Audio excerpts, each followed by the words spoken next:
It's after 7 o'clock on this Tuesday.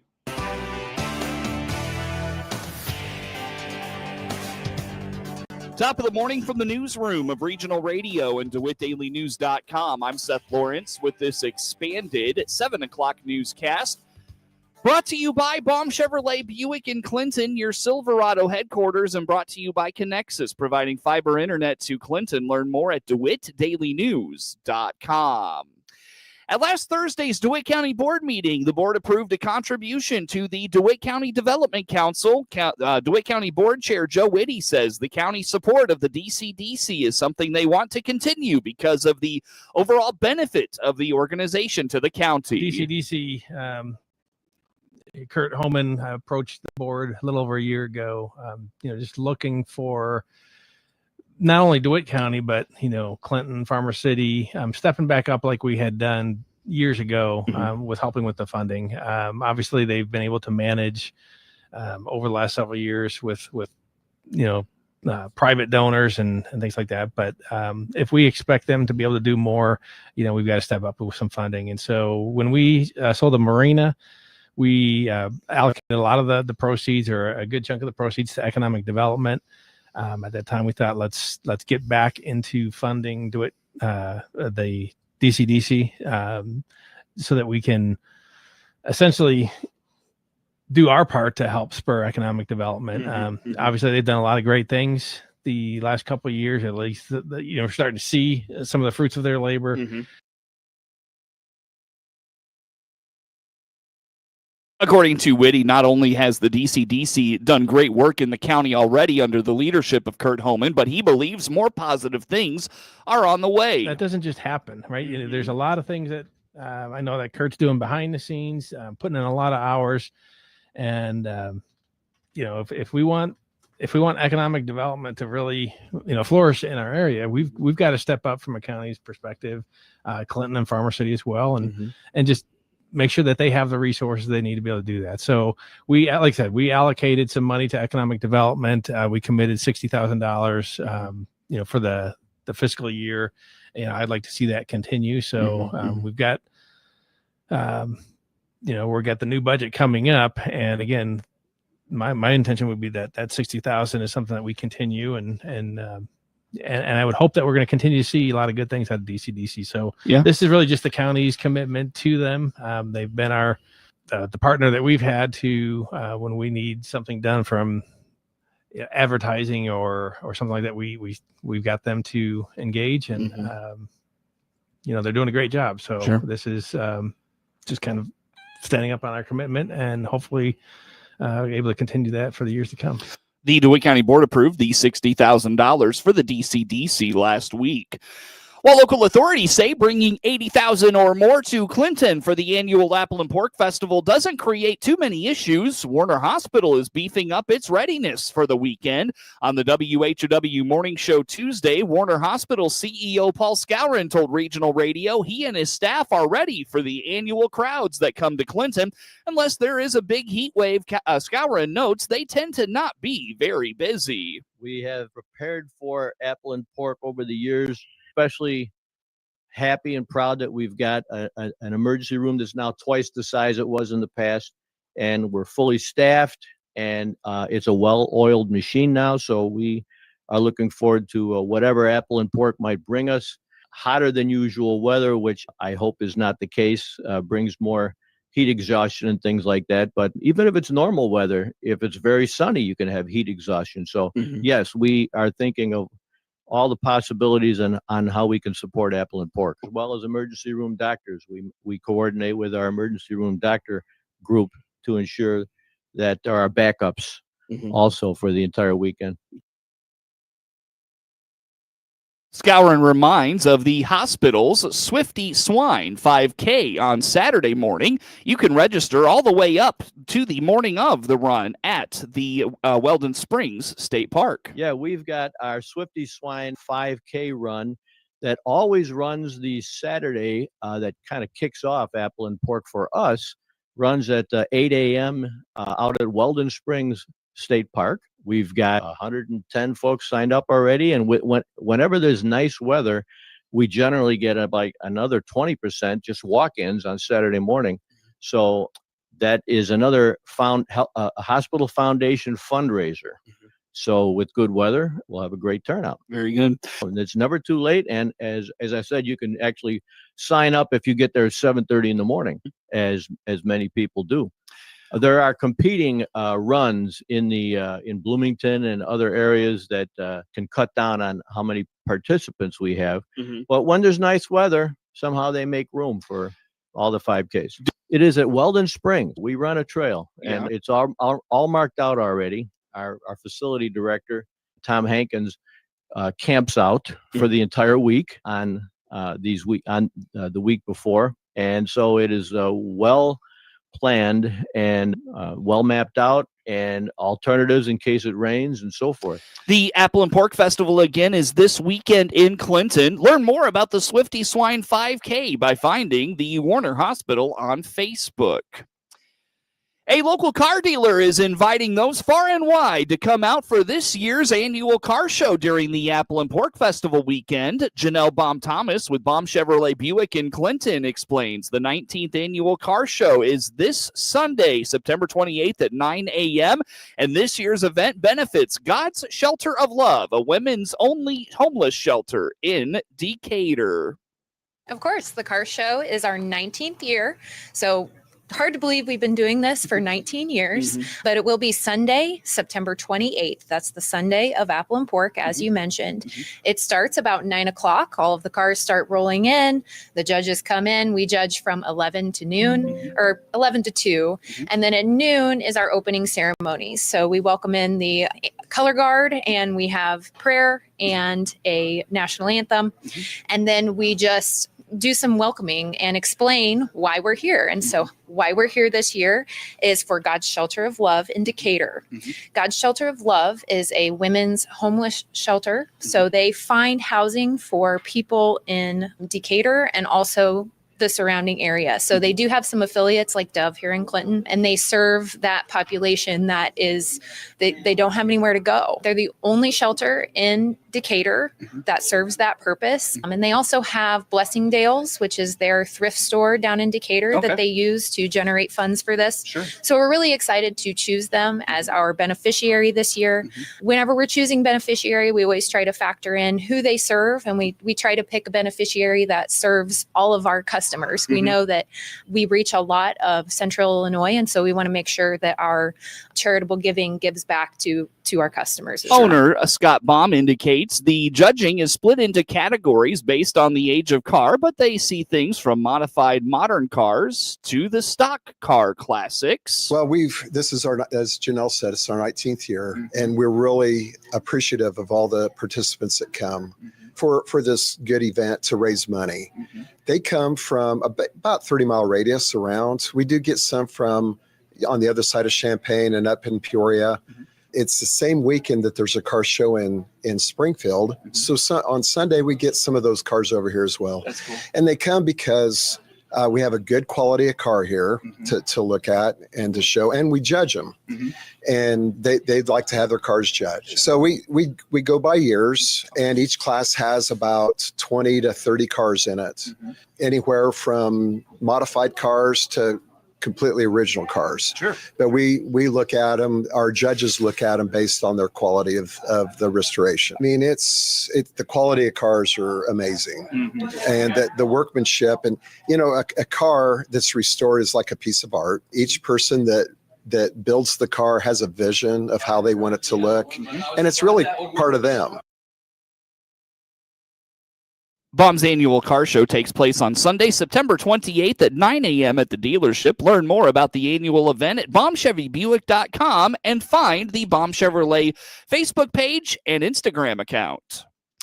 17 minutes after 7 o'clock is news time on this Tuesday. Plenty more to get to coming up on the morning show Experience the power of better connection with Connexus Fiber Internet. Connexus delivers ultra-fast, reliable speeds to keep you connected at the speed of life. Whether you're working from home, streaming your favorite shows, or gaming with your friends, Connexus has you covered. Say goodbye to buffering and dropped calls and say hello to fiber fast internet. Ready to upgrade your connection? Sign up today by clicking the Connexus icon at DeWittDailyNews.com. Nothing connects us like Connexus.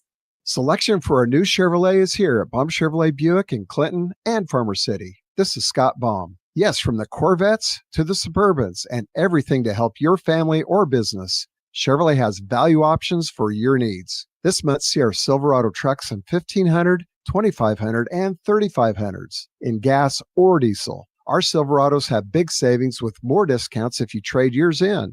Chevrolet, together let's drive. BaumChevyBuick.com, right from the start. News time is 18 minutes after 7 o'clock on this Wednesday.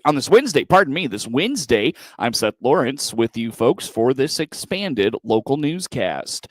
County Farm Bureaus can again apply for nutrient stewardship and pollinator conservation grants. Benna Pegg is the environmental program manager with the Illinois Farm Bureau. And this year, again, we got $200,000 for the nutrient stewardship grants and $30,000 for the pollinator conservation grants. So the program was started in 2015 with the nutrient stewardship grants in an effort to create opportunities for our county CFBs to develop their programs to reduce nutrient loss and also improve economics in the field.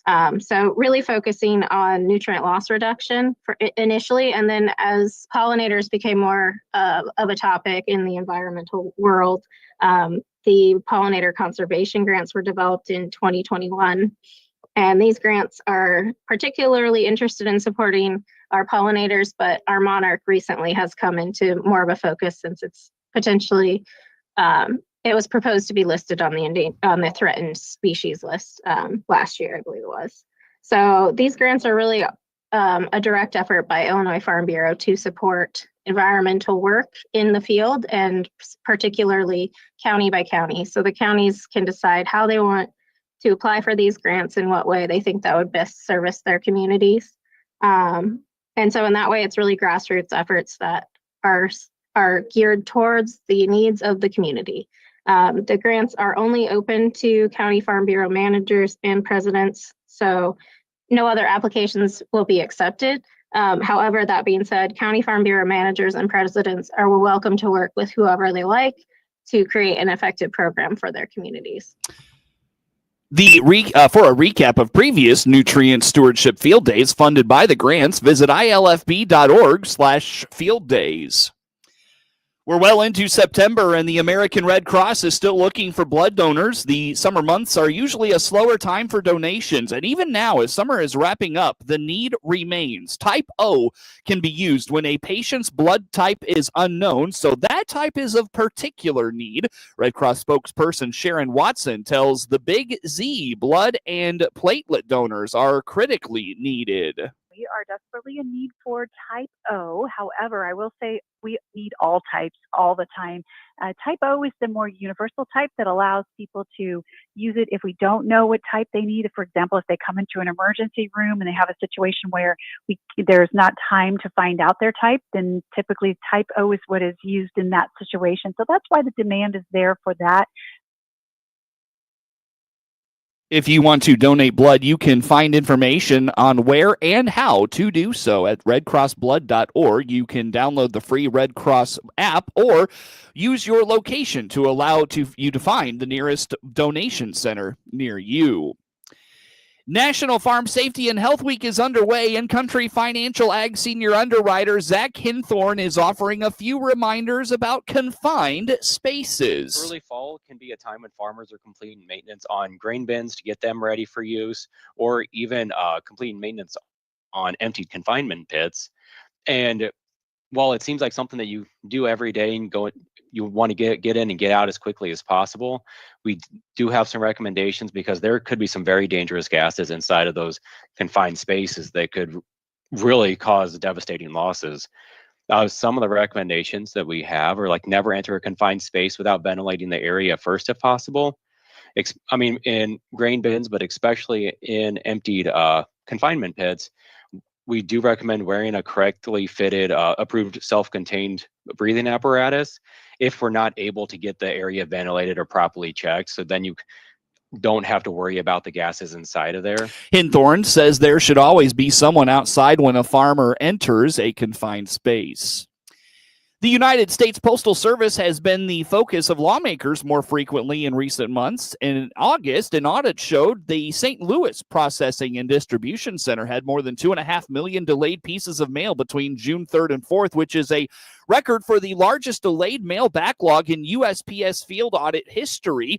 Now, an Illinois congresswoman is calling for action. Nikki Budzinski has joined with fellow Democrat Congressman Chris Pappas of New Hampshire and Republican Congressman Jack Bergman of Michigan and Andrew Garbarino of New York as co-chairs of the Congressional Postal Service Caucus. Budzinski says the USPS needs to do better. Every day, my fellow co-chairs and I hear from folks in our districts who are sick and tired of inconsistent service.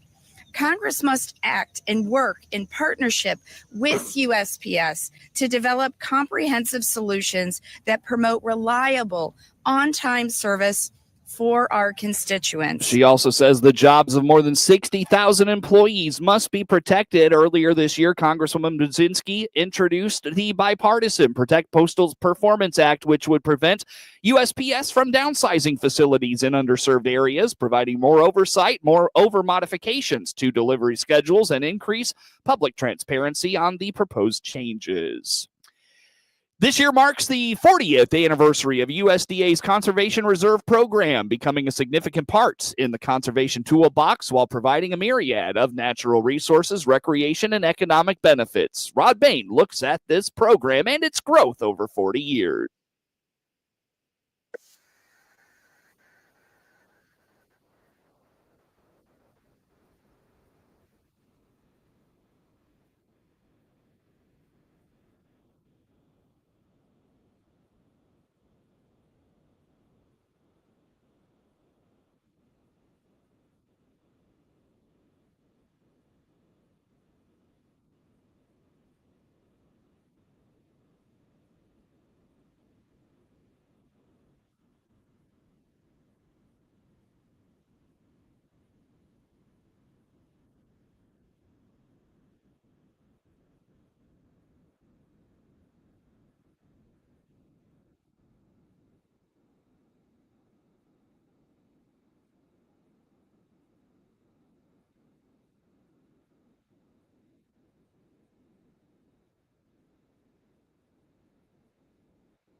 News time is 29 minutes after 7 o'clock here on this Wednesday. Again, I'm Seth Lawrence with you folks this morning for this expanded local newscast.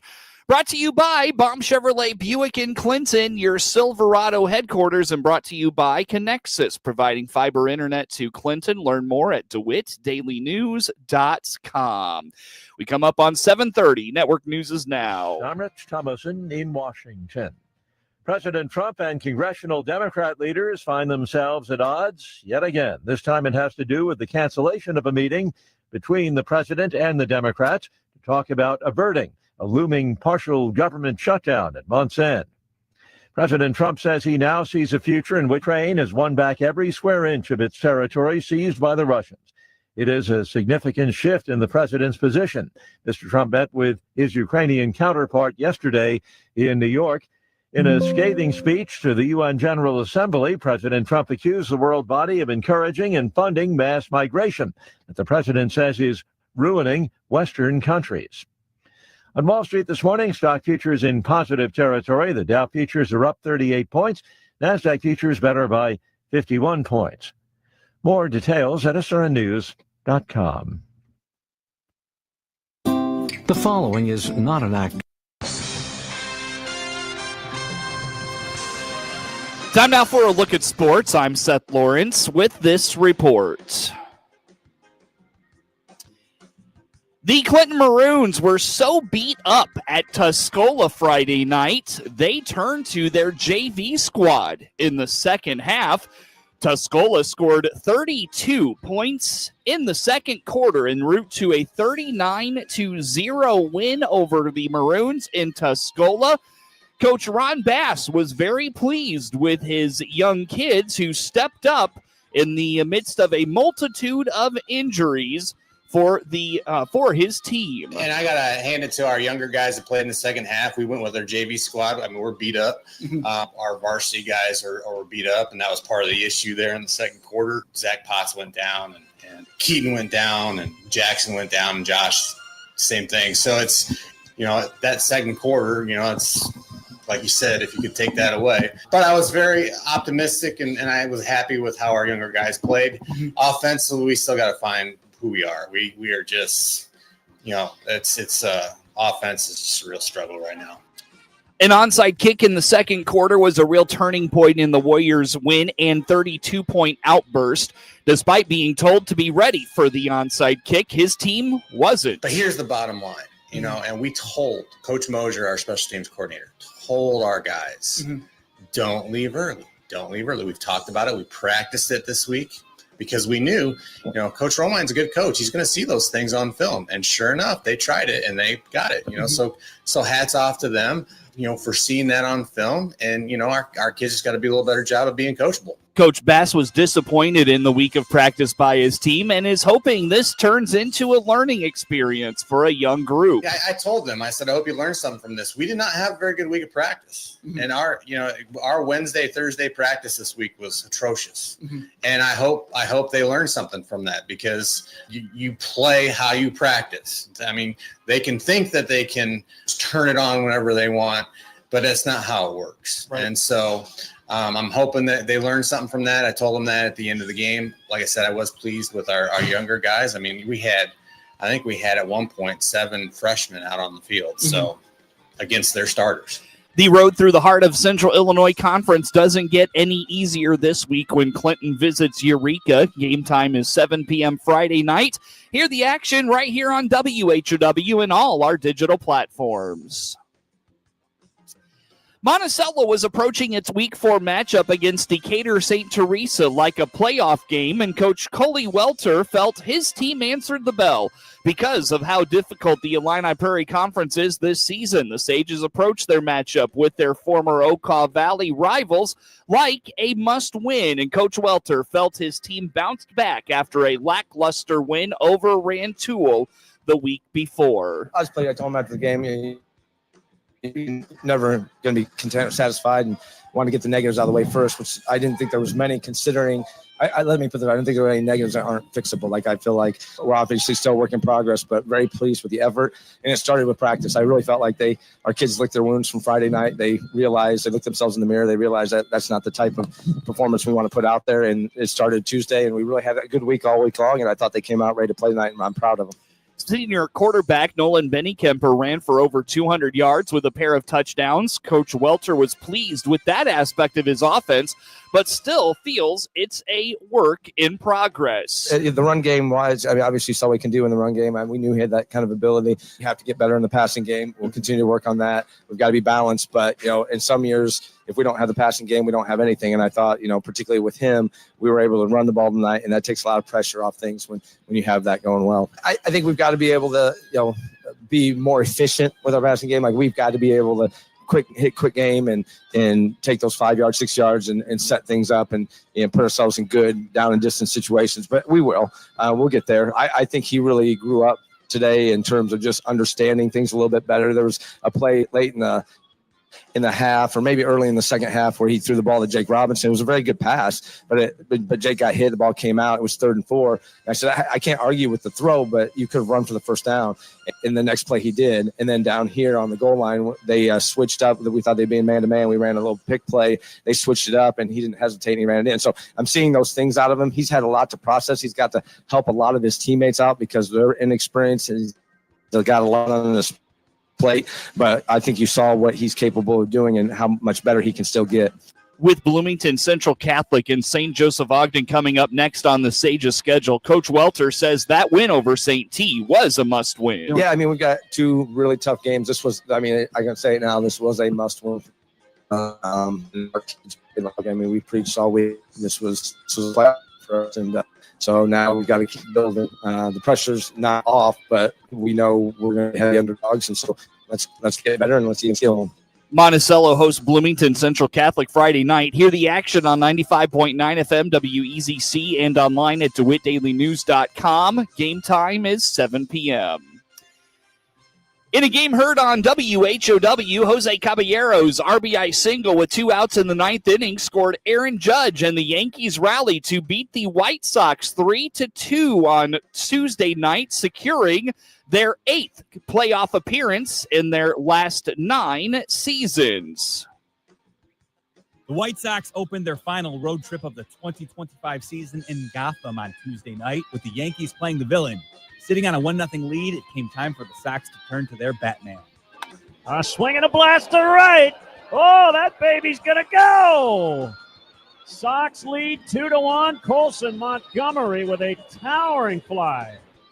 Montgomery's 19th homer after the break sets the mark for the most by a White Sox rookie in the second half of the season. It's also the most by a shortstop in the first 65 games of his major league career. Alas, the Yankees had the last laugh with a 3-2 comeback win to clinch a postseason berth. I'm Jeff Meller, and I'll have your pregame coverage for Game 2 in the Bronx starting at 5:30 Wednesday night on the ESPN 1000 Hard Rock Casino White Sox Network.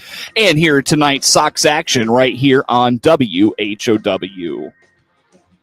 Francisco Alvarez hit a game-tying hit a tie-breaking home run in the 8th inning. Francisco Lindor and Brandon Nimmo went deep as the Mets rallied to beat the Cubs 9-7 Tuesday night. Alvarez gave New York a 9-7 lead when he connected with a 2-out homer off Caleb Thielbar after Brett Beatty led off with a single, and the Mets came away with the win after trailing 6-1. It was the Mets' largest comeback win this season. They moved a game ahead of Cincinnati for the 3rd wild card, with the Reds losing 4-2 at Pittsburgh. Lindor led off the game against Cade Horton with his 29th homer. He also gave New York a 7-6 lead in the 6th with an RBI single off Drew Pomeranz. Nimmo capped a 5-run 5th with a 3-run homer off Taylor Rogers that tied it at 6-all. Brooks Raley got the win. Edwin Diaz worked the final 2 innings for his 27th save and 30 chances, and New York came out on top, even though starter David Peterson made an early exit. The lefty lasted just an inning and a third in his shortest start this season, allowing 5 runs and 5 hits. The wild card leading Cubs lost their 5th in a row after dropping all 4 games at Cincinnati. Nico Horner had 3 hits and scored 4 runs for the Cubs. Ian Happ chased Peterson with a 2-out double in the second that made it 5-1. And the Cubs got another run in the 4th when second baseman Jeff McNeil threw wildly to first after fielding his grounder. That allowed Horner to score to make it 6-1. Horton allowed a run and 2 hits before exiting after 3 innings due to back tightness. Nimmo tied it at 6 when he greeted Rogers with a 3-run drive for his 25th homer. Lindor has 30 career leadoff home runs and 10 this season. The Cubs send all-star left-hander Matthew Boyd to the mound, while the Mets go with rookie right-hander Jonah Tong tonight.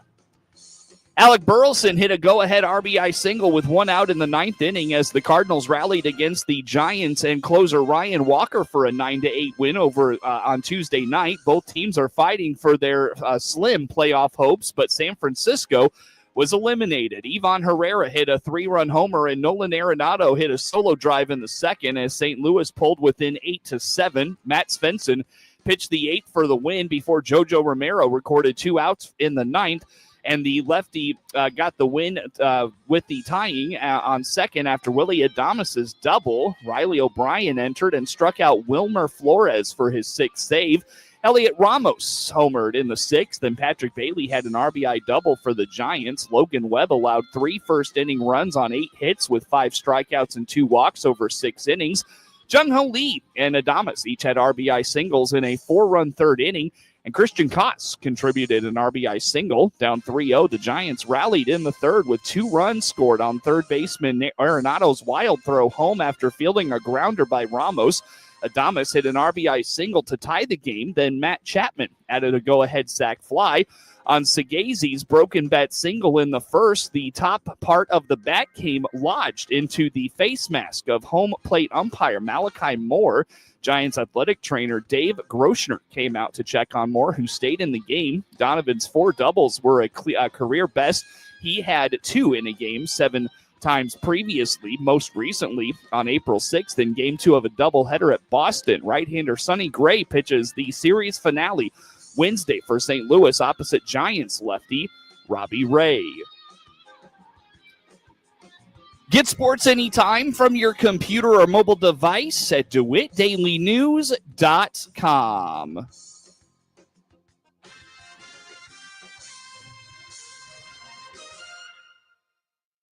This is staff meteorologist Jennifer Wojcicki with your regional radio forecast. Slight chance of thunderstorms